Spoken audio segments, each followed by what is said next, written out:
M C Q চ' finally মই তোমালোকৰ কাৰণে 45টা মষ্ট এক্সপেক্টেড ছ'চিয়েল ছায়েন্সৰ MCQ লৈ পেলাই আহিছোঁ। আহা দেৰি নকৰাকৈ ভিডিঅ'টো আৰম্ভ কৰোঁ।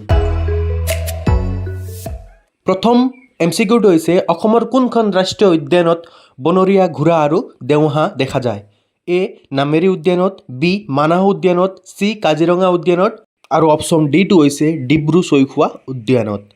ইয়াৰে শুদ্ধ উত্তৰটো হ'ব অপশ্যন ডি নম্বৰটো, ডিব্ৰু-চৈখোৱা উদ্যানত অসমৰ বনৰীয়া ঘোঁৰা আৰু দেওহাঁহ দেখা পোৱা যায়। বন্ধুসকল, এনেকুৱা ধৰণৰে MCQসমূহ তোমালোকে কণ্টিনিউ পাই যাবা, সেইকাৰণে চেনেলটো ছাবস্ক্ৰাইব কৰিবলৈ তোমালোকে নাপাহৰিবা। আহা নেক্সট কুৱেশ্যনটো হ'ল, অসম ৰাজ্যখন পশ্চিম দিশত কিমান কিলোমিটাৰ পশ্চিমবংগৰ সৈতে ভাৰতৰ ভূখণ্ডৰ লগত সংলগ্ন আছে? অপশ্যনকেইটা চোৱা, 50 কিলোমিটাৰ, 40 কিলোমিটাৰ, 70 কিলোমিটাৰ আৰু 55 কিলোমিটাৰ। ইয়াৰে শুদ্ধ উত্তৰটো হ'ব অপশ্যন এ নম্বৰটো, 50 কিলোমিটাৰ। অসমখন পশ্চিম দিশত পশ্চিমবংগৰ সৈতে 50 কিলোমিটাৰ ভূখণ্ডত সংলগ্ন হৈ আছে।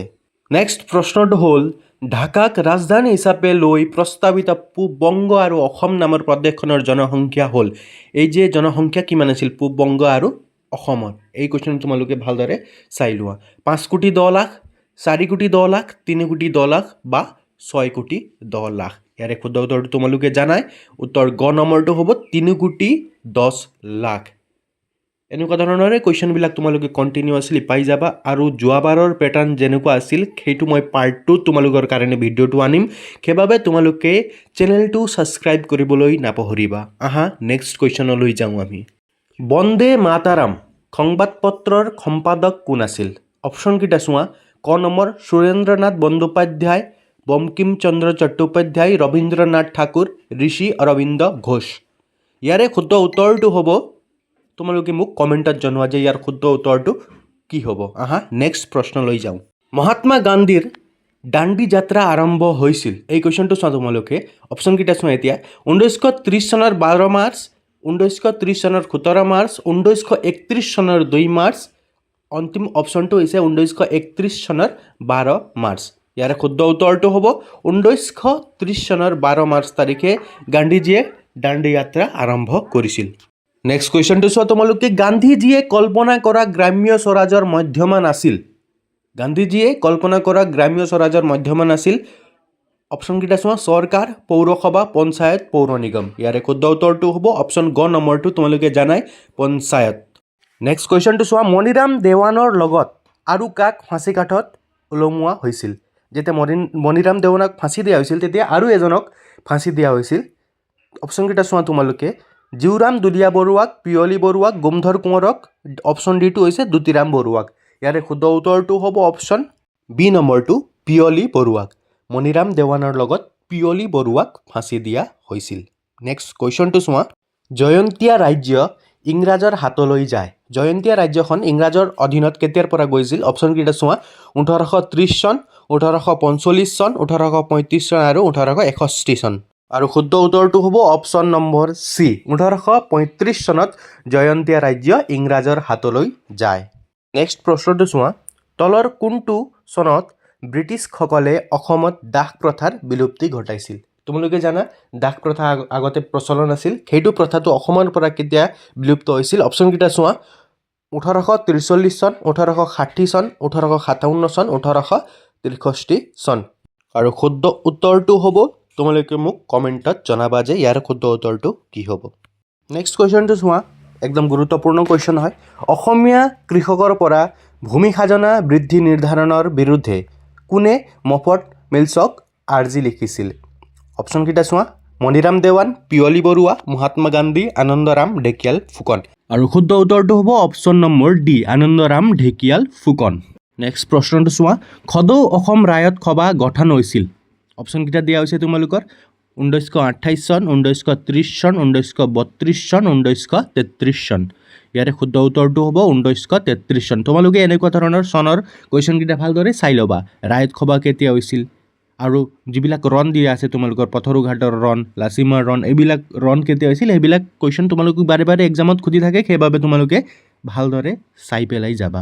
আৰু এনেকুৱা ধৰণৰে পাৰ্ট 1 পাৰ্ট 2 পাৰ্ট 3 পাৰ্ট 4 লৈকে মই কুৱেশ্যনকেইটা আনিম সেইবাবে তোমালোকে চেনেলটো ছাবস্ক্ৰাইব কৰিবলৈ নাপাহৰিবা গুৱাহাটীত অনুষ্ঠিত অসম ছাত্ৰ সন্মিলনৰ প্ৰথম অধিৱেশনত সভাপতিত্ব কৰিছিল অপশ্যনকেইটা চোৱা তোমালোকে জ্যোতিপ্ৰসাদ আগৰৱালা চন্দ্ৰকুমাৰ আগৰৱালা লক্ষ্মীনাথ বেজবৰুৱা বা অপশ্যন ডিটো হৈছে মাণিক চন্দ্ৰ বৰুৱা ইয়াৰে শুদ্ধ উত্তৰটো হ'ব অপশ্যন নম্বৰ চি লক্ষ্মীনাথ বেজবৰুৱাই অসম ছাত্ৰ সন্মিলনৰ প্ৰথম অধিৱেশনত যিটো গুৱাহাটীত হৈছিল সেইটোত সভাপতিত্ব কৰিছিল নেক্সট কুৱেশ্যনলৈ যাওঁ অসমীয়া ভাষাৰ আধুনিক ৰূপটো বিকশিত হৈছিল অপশ্যনকেইটা তোমালোকক দিয়া হৈছে জোনাকী আলোচনীত বাঁহী আলোচনীত অৰুণোদয় আলোচনীত অপশ্যন ডিটো হৈছে কেশৰী আলোচনীত ইয়াৰে শুদ্ধ উত্তৰটো হ'ব অপশ্যন নম্বৰ চি অৰুণোদয় আলোচনীতে অসমীয়া ভাষাৰ আধুনিক ৰূপটোৰ বিকশিত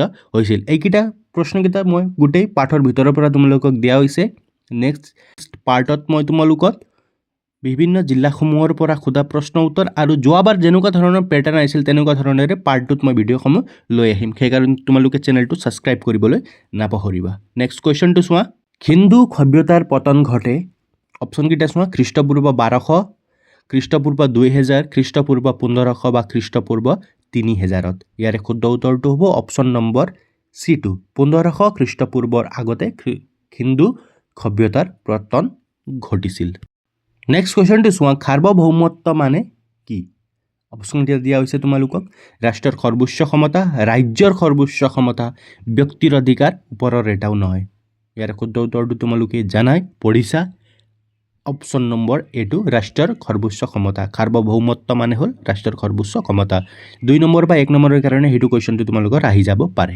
নেক্সট প্ৰশ্নটো সংবিধান সভাৰ প্ৰথম বৈঠক কেতিয়া বহিছিল অপশ্যনকেইটা চোৱা 1947 চনৰ 9 ডিচেম্বৰ 1947 চনৰ 10 ডিচেম্বৰ 1946 চনৰ 1 ডিচেম্বৰ 1945 চনৰ 9 ডিচেম্বৰ ইয়াৰে শুদ্ধ উত্তৰটো তোমালোকে মোক কমেণ্টত জনোৱা নেক্সট প্ৰশ্নটো হ'ল বৰ্তমান ৰাষ্ট্ৰসংঘৰ প্ৰধান প্ৰশাসনীয় বিষয়বস্তু হৈছে সচিবালয় ন্যাসৰক্ষী পৰিষদ সাধাৰণ সভা সচিব প্ৰধান ইয়াৰে শুদ্ধ উত্তৰটো হ'ব অপশ্যন নম্বৰ ডি সচিব প্ৰধান নেক্সট কুৱেশ্যনটো চোৱা 1952 চনত ৰাষ্ট্ৰসংঘই গঠন কৰা আয়োগ হ'ল যে 1952 চনত ৰাষ্ট্ৰসংঘই এটা আয়োগ গঠন কৰিছিল সেইটো হ'ল নিৰস্ত্ৰীকৰণ আয়োগ নিৰাপত্তাৰ আয়োগ মানৱ অধিকাৰ আয়োগ বা অপশ্যন ডিটো হৈছে নীতি আয়োগ ইয়াৰে শুদ্ধ উত্তৰটো হ'ব তোমালোকৰ অপশ্যন নম্বৰ এ নিৰস্ত্ৰীকৰণ আয়োগ নেক্সট কুৱেশ্যনটো চোৱা চিফডিৰ মুখ্য কাৰ্যালয় ক'ত আছে অপশ্যনকেইটা লক্ষ্ণৌত দিল্লীত কলিকতাত ৰাজস্থানত আৰু শুদ্ধ উত্তৰটো হ'ব অপশ্যন নম্বৰ এ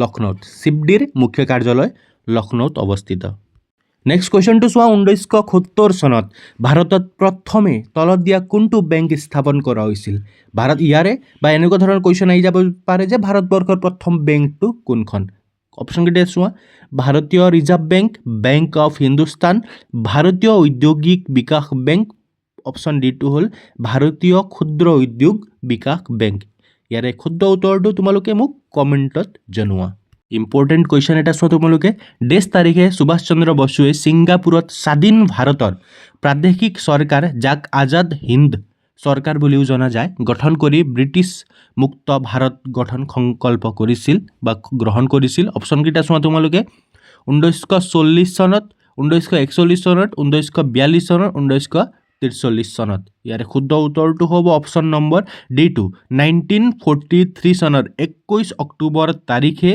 ছিংগাপুৰত আজাদ হিন্দ চৰকাৰ গঠন কৰা হৈছিল আৰু এটা ভেৰি ইম্পৰ্টেণ্ট কুৱেশ্যন তোমালোকে চোৱা মুছলিম লীগে পাকিস্তানত সাকাৰ ৰূপত পাবলৈ প্ৰত্যক্ষ দাবী ডাইৰেক্ট একশ্যন ডে পালন কৰে তাৰিখকেইটা চোৱা তোমালোকে 1945 চনৰ 14 আগষ্ট তাৰিখে 1946 চনৰ 16 আগষ্ট তাৰিখে 1947 চনৰ 10 আগষ্ট তাৰিখে অপশ্যন ডিটো হৈছে 1947 চনৰ 16 আগষ্ট তাৰিখে ইয়াৰে শুদ্ধ উত্তৰটো হ'ব অপশ্যন নম্বৰ বি 1946 চনৰ 16 আগষ্ট তাৰিখে নেক্সট কুৱেশ্যনটো চোৱা বৃস্তুতি বা মাটিকালি হিচাপে মহাসাগৰসমূহৰ ভিতৰত সৰ্ববৃহৎ মহাসাগৰখন অপশ্যনকেইটা চোৱা আৰু তোমালোকে শুদ্ধ উত্তৰটো কোনটো হ'ব মোক কমেণ্টত জনাবা আৰু তোমালোকে পাৰ্ট 1 পাৰ্ট 2 পাৰ্ট 3 আৰু পাৰ্ট 4 চাবলৈ আমাৰ চেনেলটো ছাবস্ক্ৰাইব কৰিবলৈ তোমালোকে নাপাহৰিবা নেক্সট কুৱেশ্যনটো হ'ল তলৰ কোনখন মহাসাগৰ উত্তৰ আৰু দক্ষিণ দুয়োটা গোলাৰ্ধলৈ বিস্তৃত নহয় তোমালোকে ভালদৰে কুৱেশ্যনটো পঢ়ি ল'বা যে তলৰ কোনখন মহাসাগৰ উত্তৰ আৰু দক্ষিণ দুয়োটা গোলাৰ্ধলৈ বিস্তৃত